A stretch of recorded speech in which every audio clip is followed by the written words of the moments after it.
Alright, let's get this double battle underway. Also, I put the Shell Bell on Giratina to at least give it some HP during the battle. Now, just a reminder, this fight is not in Diamond and Pearl, it's only in Platinum. Although, to be honest, I was kind of hoping for something like this to happen in Brilliant Diamond and Shining Pearl, but I guess you can't change a lot of things from the old games. Well, anyway, those gym leader rematches from those games, I guess that more than makes up for the battle that's about to happen. Now, what are these two going to lead with? Because I honestly don't remember. Well, I'll tell you one thing, they're not going to lead with Houndoom and Luxray like they would in Platinum.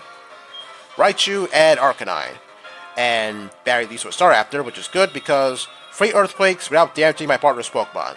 Intimidate, well, that could be a problem because I don't know how much damage I'll do since my attack just got lowered. Now, lots of people would be excited about this fight, but when it comes to a game like this, I don't know if I'll feel any excitement because of that. Yeah, get used to seeing that move because all of Flint and Volkner's Pokemon know Protect. So it's like you're meant to use Giratina in this fight since Shadow Force bypasses Protect. Well, there's also Feint, but who's going to use a weak move like that in this fight? Okay, Raichu's HP is deep in the yellow. Well, you can thank Intimidate for that, because if not for Intimidate, then maybe I would have one-shot Raichu. Thunder, well, that's going to one-shot Staraptor since its special defense sucks. Well, I can only spam Earthquake freely for so long. If only Staraptor had a bit more special defense as well as speed, then it could have actually done something instead of dying in one hit without doing anything. Azumarill, well that's good because it knows Aqua Jet, which I assume is going to use on Raichu. Or maybe not thanks to the fact that Raichu just protected itself. Oh, double protect, huh?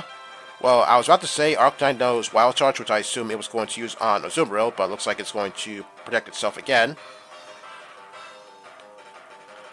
Okay, is Aqua Jet going to kill Raichu? Alright, there we go. I thought maybe it would survive in the red because, well, let's be real, Aqua Jet is not a very strong move, but due to Azumarill having Stab, as well as huge power powering up its attack, well, I guess it's only fitting that Aqua Jet took down Raichu. Oh, I sent a critical hit. Oh, yeah, definitely. Wow, one-hit KO thanks to a timing critical hit. Alright, what are they going to send out next? Jolteon, and what is Flint going to send out? Magmortar.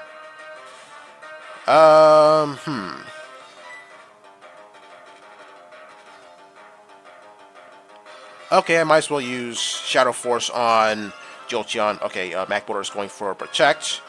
Well, I assume it's protecting itself from Azumarill's Water-type moves, even if it is only Aqua Jet. Thunderbolts, well, I'm pretty sure that's going to one-shot Azumarill since, well, it is bulky, but its bulkiness can only help it out for so long. Well, at least Azumarill did stop perfectly by killing Raichu at such low HP. Okay, here comes Snorlax, so what are these two going to do now? Protect, well, that's not going to work because my Shadow Force is head right for Jolteon. Alright, how much am I going to do to this thing?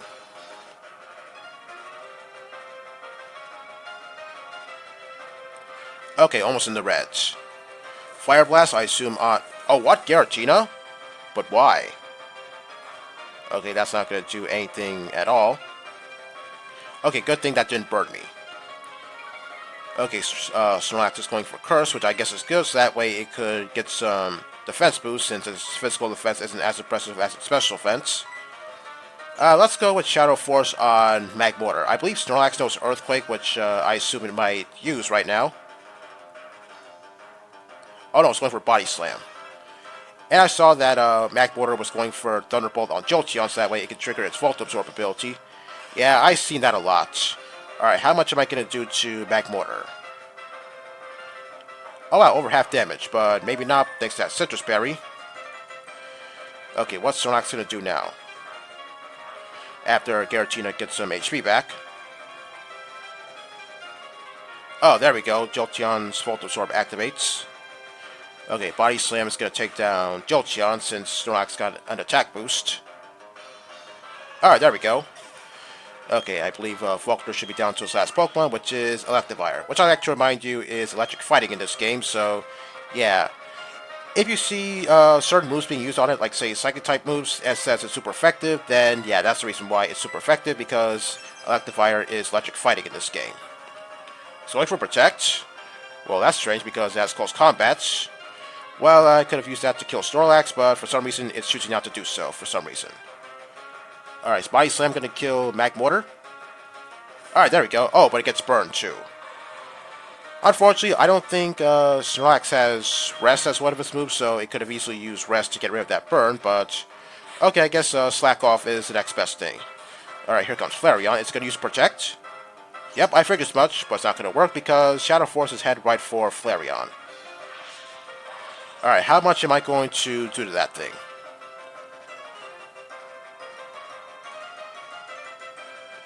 Okay, over half damage. I believe Flareon knows Play Rough, and that's kind of an issue for me since that's liable to hurt a lot. Ice Punch? Oh. Well, I don't think that's going to do a whole lot to me. Hopefully that doesn't freeze me. Okay, obvious criticals, obvious. Okay, Snorlax is going for Curse again. Well, since it got burned, I guess that's the right thing to do since burn cuts your attack in half.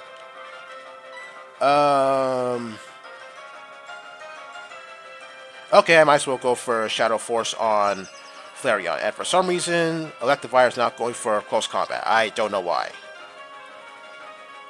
Okay, Flareon went for Play Rough, but it didn't work. Okay, Snorlax is going for Earthquake, but good thing I dodged it, because with +2 in attack, then I think that could actually hurt me a little bit. Okay, is that going to take down Flareon? Oh man, it's so close. Yeah, without that burn, then Flareon would definitely go down. Protect again, but it's not going to work because, well, you know. And down goes Flareon.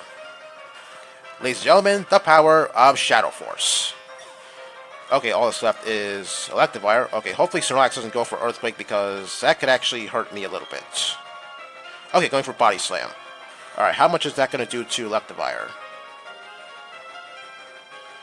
Okay, not as much damage as I wanted to do, but then again, what did I expect? Snorlax is burned, so yeah, it was only natural that Body Slam didn't do as much as I wanted to do. Oh, now it goes for close combat. Alright, how much is it going to do because Snorlax has +2 in defense? Oh, it still went down. Well, Snorlax's bulkiness didn't really help it out for so long.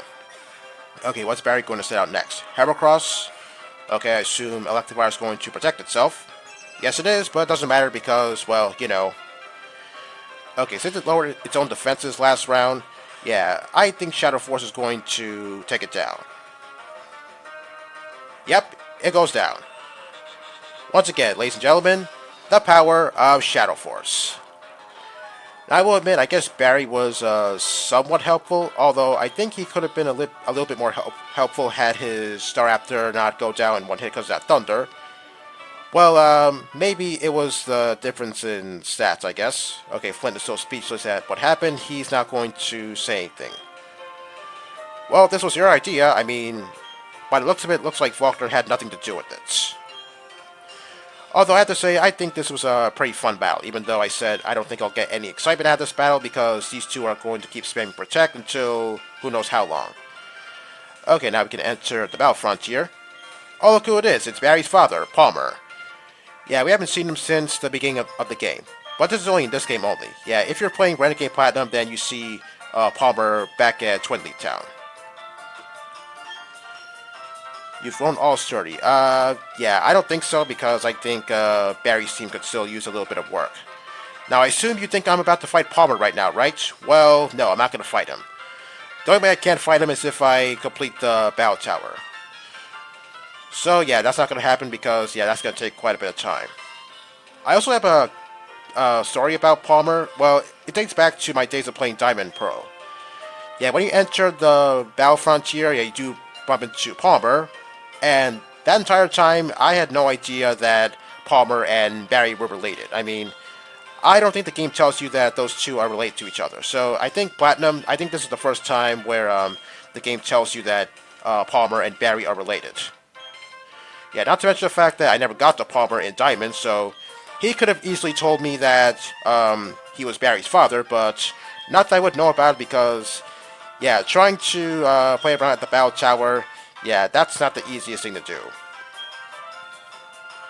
Yeah, well, you're going to need to train up your Pokemon a lot more because, yeah, I think Palmer is a lot more tougher than him, by far. Okay, what's he going to do now? I suggest you train some more because you're liable to get your ass kicked if you don't train up your Pokemon a lot more. Okay, now battery's gonna go off, and now we're gonna talk to this fellow. This guy here is Buck. He's the 5th and last of the stats trainers who specializes in defense. But we're not gonna fight him right now. That comes later. But he's going to tell me something very interesting. It's a challenge that's exclusive to this game only. Why don't you challenge our island's unofficial gym challenge? Yeah, I don't know if you noticed, but throughout this game, we fought gym leaders and Elite Four members that specialize in a certain Pokemon type, but we've never faced any boss trainers that specialize in these types of Pokemon. Normal, Flying, Poison, Dark, Fairy, and surprisingly, Dragon. Yeah, Dragon is such a popular type, you would think that someone in this game would actually use a team that's full of Dragon types. Okay, after I defeat those trainers, only then will Buck fight me later on. Okay, upon entering here, I'm going to talk to that one lady who's on the left who's going to upgrade my versus recorder so that way I can have recorded battles that happen in the Battle Frontier. Yeah, I remember this part since, yeah, I had plenty of memories in the Battle Frontier. And I believe the rest of these ladies will tell me something about the battle facilities. Well, yeah, I think it's better that they do it. Okay, what do we have? Yes, I do know that. Beat 7 trainers in a row. Yes, I've done that years ago. The Battle Hall, the Battle Factory, the Battle Castle, and the Battle Arcade. Okay, what about the basic rules? Okay, special rules. Yes, I know what this is. No experience points, and no items can be used. And no Pokemon will level up either. If the level 50 rule is chosen, Pokemon of higher levels will be temporarily reduced to 50. Yes, I do know that by heart. Let's see, battle points. Okay, battle points are, or BP for short. Yeah, they're things you use to buy certain things at the Battle Frontier, such as items, and even TMs. Well, if you want to buy TMs, or certain TMs rather, then you're going to have to save up a lot of BP so that way you could get the TM you want. Of course, you can only use those TMs once, so yeah, make sure you're choosing the right TM to buy. The Exchange Service Corner, huh? Okay, I believe she's talking about what I just mentioned. Okay, and what about the Performance Monitor? I don't think I really pay attention to that all that much, so yeah, I'm not really too familiar with the Performance Monitor. Okay, is that all you're going to say? Okay, yes. Yes, it is. Okay, I believe this person is going to tell me something about the Battle Tower. So yeah, just on to it. Fight 7 trainers, and then you'll face a boss trainer, I believe. But that's only in the single battles. Well, if you win like 21 battles, then you'll face Palmer. Of course, I never fought Palmer since I don't think I ever got to him. Actually, maybe I did, but I just don't remember how it happened. Okay, the Battle Factory, just like in Emerald 386. So you're using rental Pokemon throughout the entirety of your battles. Yes, one of my favorite battle facilities, the Battle Factory. Of course, after you defeat a certain trainer, that you get to use the Pokemon that they were using. If you want to, that is. Okay, this person on the right is going to talk about the Battle Hall. There's a lot to talk about There's a lot to talk about in regards to the Battle Hall, so I think I'm going to come back to this one later, once I eventually get to the Battle Hall. Okay, and these last two, what are they going to talk about? The Battle Castle, huh? Okay, so how it works is, every time you defeat a trainer, you get castle points. This is the only battle facility in which your Pokemon are not healed in between battles. Yeah, you have to use castle points, that way you could heal your Pokemon, or maybe buy some things, I guess. Buy certain items for your Pokemon to use. Okay, and last but not least is the Battle Arcade. Okay, the Battle Arcade is where random events happen before each battle starts. For instance, the opposing team may have all their Pokemon paralyzed, or weather could be in effect, including fog, or someone could hold a random item. And all that is decided by a roulette machine. Yes, I've been on the receiving end of that so many times. The challenger may even avoid having to battle at all. Oh, I didn't remember that. Yes, I know. Keep a winning streak alive. Okay, looks like I'm done here, so next time, we're going to talk to everyone we see and explore the Battle Frontier. See you all next time. Peace out.